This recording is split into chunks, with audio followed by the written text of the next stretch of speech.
안녕하십니까. 신인균의 군사TV 알기 쉬운 무기 백과입니다. 자, 우리 알무백 재밌죠? 세계에서 지금 있는 그런 모든 무기들 알기 쉽게 설명해 드리고 또 에피소드까지 또 숨겨진 뒷이야기까지 설명해 드립니다. 오늘은 우리나라와 관계 있는 현재 우리 육군도 쓰고 있는 무기예요. 독일 무기인데 알려드리겠습니다. 바로 소련 전차군단을 막아라. 독일의 BO-105 헬리콥터입니다. 이 BO-105 헬리콥터 지금 현재 우리 육군에도 있습니다. 관련해서 알려드립니다. 자, 이렇게 유익한 소식 알려드리는 신인균의 군사TV 구독, 알림, 좋아요 눌러주십시오. 매일 여러분들 찾아뵙습니다. 자, 냉전시대입니다. 1960년대, 70년대, 80년대 할 것 없이 이 냉전시대 전 기간을 통틀어서 나토의 최대 고민은 바로 소련의 탱크의 물량 공세를 어떻게 막을 거냐. 탱크 전력이 너무나도 많으니까 이걸 도대체 견딜 수가 없는 거예요.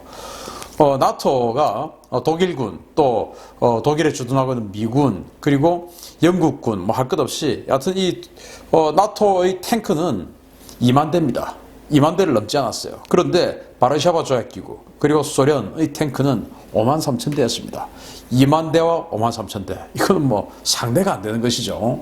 탱크라고 하면은 이 육상, 즉 육군력의 핵심이지 않습니까? 그리고 지금이야 3세대 전차, 3.5세대 전차 이런 게 나오고 나서는 거의 성능의 차이에 따라서 한 대가 10대를 제압할 수도 있고 그런데 그게 이제 걸프전이나 이라크전 이런 데서 보면 미군의 M1 에이브람스 탱크가 러시아제 출신의 그 T-72 이라크 전차를 수십 대를 잡았다 이런 거 있지 않습니까? 그런데 이 시대는 2세대 전차였어요. 어차피 다 장갑도 다 비슷하고 어차피 다 서서 사격해야 되고 달리면서 기동 사격 못하고 야간 공격 잘 안 되고 그러니까 주간에서만 붙어야 되고 이제 이런 그런 상황이었으니까 성능 차이가 별로 없는 겁니다.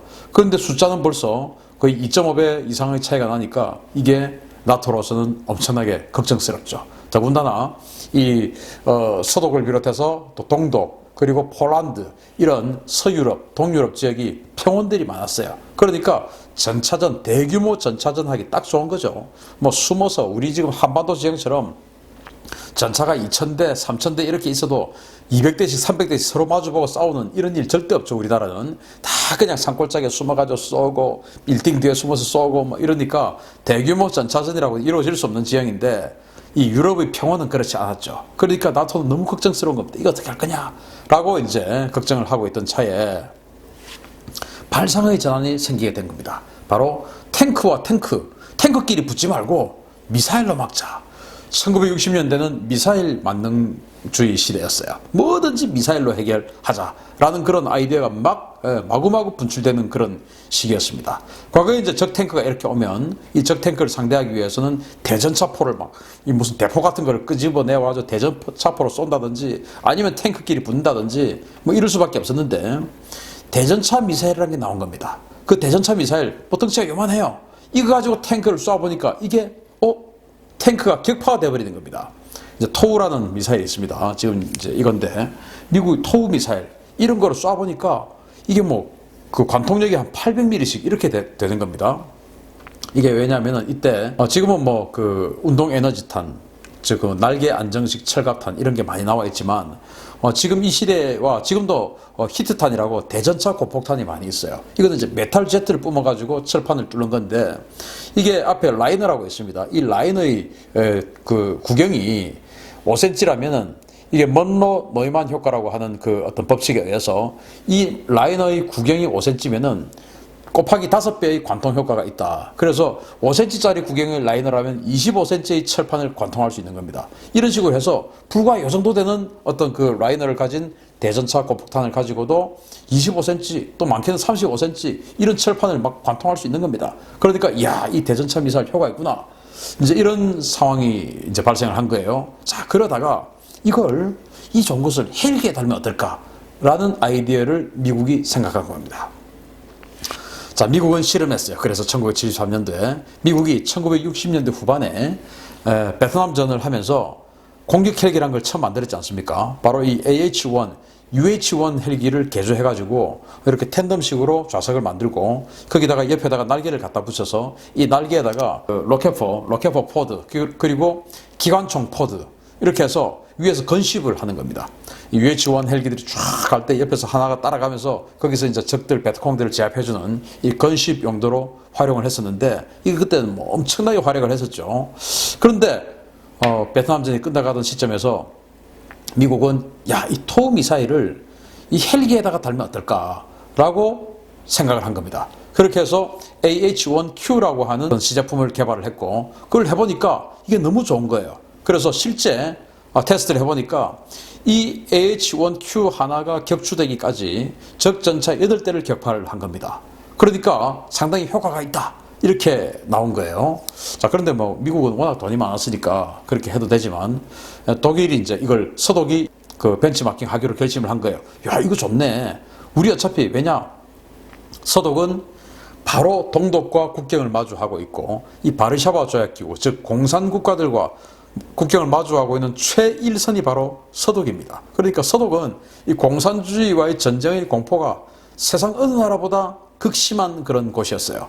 그러니까 저 53,000대 탱크들의 일파를 서독이 다 몸으로 막아야 되니까 제일 걱정이 많죠. 그러던 차에 미국이 이 AH-1Q를 개발한 거 보고 우리도 하자. 이렇게 된 거예요. 근데 문제는 미국은 돈이 많으니까 이 비싼 공격 헬기에다가 대전차 미사일을 달아서 하면 되지만 서독은 그만큼 돈이 많은 나라는 아니었어요. 자, 당시 그 미국의 주력 탱크였던 M60 탱크의 한 대 가격이 한 30만에서 40만 달러 했답니다. 그런데 이 코브라 공격 헬기 한 대가 한 200만 달러 정도 했다라고 하니까 그러면은 뭐 38-24 그다지 비용적인 측면에서 그다지 효과적인 무기체계는 아니었던 거예요. 서독 입장에서는. 그러면은 저것을 더 싸게 만들자. 저거는 가성비가 너무 떨어진다. 더 싸게 만들자라는 생각을 하고 서독은 자기네들이 가지고 있던 헬기였던 경헬기였죠. 기동헬기인데 BO-105라고 하는 헬기를 가지고 있었습니다. 서독제예요. 이걸 가지고 한번 만들어보자. 이 BO-105는 1967년도에 첫 비행을 한 헬기고요. 자체 중량 1.27톤 작은 헬기죠. 그리고 최대 이륙 중량은 2.5톤이니까 자 그러면은 한 1톤 정도의 각종 무장을 달 수가 있어. 그러니까 그 1톤 안에 어떤 이 대전차 미사일 달 수가 있지 않을까? 그리고 이 조준장치 이것을 전부 다 한 1톤 안에 해결해버리면은 우리는 할 수 있잖아 라는 생각이 든 겁니다. 최대 속도는 242km, 시속 242km, 그리고 최대 채공 시간 3시간 30분. 자, 이것을 가지고 서독은 공격 헬기로 만들 계획을 세웁니다. 그리고는 만들었죠. 그게 바로 세계 최초의 대전차 경공격 헬기 PAH-1의 탄생입니다. P가 이제 서독은 그 독일어로 판저, 탱크를 판저라고 하지 않습니까? 그래서 판저의 P 해서 PAH-1, 그 판저, 탱크를 타격하는 그런 공격 헬기다라는 것이죠. 이것을 미국보다 2년 후인 1975년도에 만들었습니다. 자, 여기 보시면요. 토우 미사일이나 토우 대전차 미사일이나 프랑스제 호트, HOT, 하스라고 하지 않고 호트라고 합니다. 호트 대전차 미사일을 6발을 한쪽에 3발씩 해서 6발을 장착을 하고요. 이 내부 조종석 쪽에 사격 통제 장치를 장착을 해서 한 명은 조종을 하고 한 명은 이제 무장사가 타서 이제 그 무장 운용을 이 미사일들을 운용을 하는 거예요. 그리고 루프 마운티드 조종 장치. 그래서 이 천정 위에 꼭대기에다가 이 조종 장치를 장착을 해가지고 위에서 보는 겁니다. 이것을 여기 타고 있는 무장사가 여기에서 보는 이 내용을 이 조종관에서 이렇게 볼 수 있는 이런 식으로 이제 연동을 시켜놓고 조준경은 위에다가 갖다 놓습니다. 이렇게 해서 만들었어요. 이 가격이 뭐 얼마인지 지금 정확하게 알려져 있지는 않지만 어쨌든 이 BO-105의 당시 가격이 34만 달러 정도 했다고 하니까 가격은 물론 공격 헬기로 개조했으니까 조금 더 올라갔겠죠. 그렇지만은 코브라 헬기처럼 200만 달러씩 여기까지 가지 않았겠죠. 그러니까 서독은 가성비 좋은 공격 헬기를 이런 식으로 해서 만들어낸 겁니다. 자, 이 PAH-1의 핵심은 바로 호트 대전차 미사일입니다. 이 호트 미사일은 프랑스제인데요. 사정거리가 4km, 그리고 관통력은 4mm입니다. 적과의 교전거리 밖에서 교전하기 용이하죠. 왜냐하면 당시에 이제 전차들의 어떤 서로 간에 전차전 하는 유효 사정거리가 1km에서부터 1.5km 사이. 그러니까 1.5km 내에서 서로 전차전을 붙는데 이 미사일은 4km에서 쏘는 겁니다. 4km에서. 그리고 당시 공산권의 야전 방공 체계였던, 그러니까 야전 탱크 부대들이 끌고 다니는 방공 무기인 쉴카 대공포 같은 경우가 사정거리가 2km에서 3km 정도 됐다고 합니다. 그 23mm 대공포, 북한이 장성택 이런 사람들 대공포로 확 막 죽였다 하고 할 때 그런 겁니다. 바로 23mm 대공포. 그 실카 대공포의 사정거리가 2에서 3km니까 이 호트 미사일은 4km예요. 그러니까 실카가 있음에도 불구하고 쏘면 되는 겁니다. 왜? 실카가 여기까지 안 날아오니까. 그리고 저의 포탄은 어차피 1km 정도밖에 안 되니까 4km에서 그냥 발견하면 그냥 때려버리는 겁니다. 그리고 이 호트의 유도 방식은 아음속인데 광학 유선 유도. 그러니까 이 광학, 즉 렌즈로 보면서 유선으로 유도하는 겁니다. 미사일이 이렇게 날아가는데 뒤에 실이 달려 있어요. 전선이 달려 있어요. 그것을 가지고 계속 유도를 이렇게 하면은 얘가 날아가서 탱크에 딱 맞추는 겁니다. 이런 식의 대전차 미사일이었습니다. 이걸 가지고 이제 대성공을 거두게 되는데요. 자, 이렇게 테스트를 해보니까 단신으로 적 전차 소대를 초토화시킬 수 있는 가성비 짱의 그런 대전차 무기가 탄생해버린 겁니다. 자, 그래서 이렇게 저공비행합니다. 저공비행하면서 적의 대공 레이더 밑으로 해서 저공비행을 착 하고 있다가 적이 어디 있는가를 지금 알게 되죠. 알게 되면은 여기에 지금 천장에 탐지장비가 있지 않습니까? 조준경이. 그러니까 딱 그 구릉이나 나무 이런 뒤에 딱 숨어 있다가 골짜기 이런 구릉 뒤에 숨어 있다가 갑자기 확 올라와 가지고 쏩니다. 이 미사일을. 대전차 호트 미사일을 확 쏩니다. 그런데 이것은 이제 유선 유도가 되지 않습니까? 유선 유도가 돼야 되는데 계속 이렇게 렌즈를 쳐다보고 있어야 돼요. 광학으로 유선 유도를 하니까 렌즈를 쳐다보고 있고 시선하고 딱 맞아야 되는 거예요. 계속 쳐다봐야 되는데 그때 적이 나를 공격하면 안 되니까 천장에 지금 이 렌즈가 있지 않습니까? 그래서 밑으로 이 밑으로 싹 헬기는 쏘버리고 렌즈만 위로 딱 내고 있습니다. 그리고 이미 미사일은 쏘았고 미사일이 느릿느릿 갑니다. 이렇게 딱 렌즈만 올려서 자기는 밑으로 내려가서 적에게 들켜도 대공무기를 맞지 않고 이렇게 렌즈만 내놓고 딱 시선으로 보면서 쏘는 겁니다. 이런 식으로 해서 이제 전투를 해보니까 이 34만 달러짜리 헬기 하나 가지고 적의 전차 소대 하나는 충분히 격파하고 남는 겁니다. 그러니까 서독은 야 이건 너무 좋다 해가지고 무려 220대나 배치를 하는 대량 배치를 하게 됩니다. 자, 그러면은 서독 입장에서 이 220대를 배치를 하면 보시다시피 미사일이 6발이 장착이 되어 있으니까 이 한 번 출격하면 1200대의 소련군 전차를 격파할 수 있는 겁니다. 물론 우리 편이 하나도 죽지 않는다라는 전제하에 그렇습니다. 그러니까 야 우리가 저 소련군 전차 1200대를 상대를 하려고 하면은 우리도 탱크 1200대를 만들어야 되는데 그럴 필요 없이 이 헬기 220대만 만드니까 소련군 전차 1200에서 1300대를 우리는 격파할 수 있어. 이렇게 좋은 게 어딨냐 해가지고 서독은 이것을 대량 생산합니다. 그것을 보니까 옆에 다른 나라들이 보니까 야 이거 너무 좋아. 우리도 하자. 이제 이렇게 되는 것이죠. 그렇게 해서 프랑스도 자기네들이 가지고 있던 가젤 헬기를 개조해서 자기네들이 호트 미사일이야 또 프랑스 자기네들 거니까 이 가젤 헬기에 호트 미사일 2발, 3발 또는 4발 이렇게 장착하는 공격 헬기를 만들었고요. 미국은 500MD 디펜더 여기에다가 토우 미사일을 2발에서 4발 장착하는 이런 또 버전을 만들었어요. 이걸 이제 우리나라는 대규모로 도입을 했죠.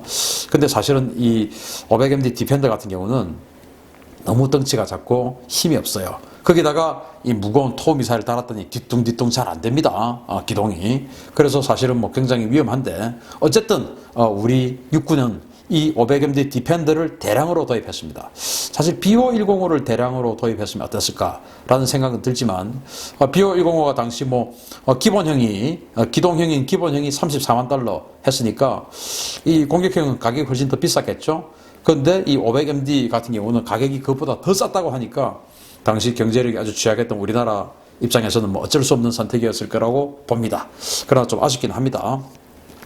영국도 자기네들이 가지고 있는 링스 헬기, 지금 우리 해군이 대잠 헬기로 쓰고 있죠. 그 링스 헬기에다가 역시 미사일을 달아서 대전차 공격 헬기로 썼고, 중국은 프랑스의 돌핀 헬기를 수입해 가가지고 자기네들이 또 이렇게 WZ-9이라고 하는 공격 헬기, 정찰 헬기를 만들었어요. 이렇게 1970년대 후반과 80년대는 이 BO-105의 아류작들이 완전히 전 세계를 도배한 그런 시기였습니다.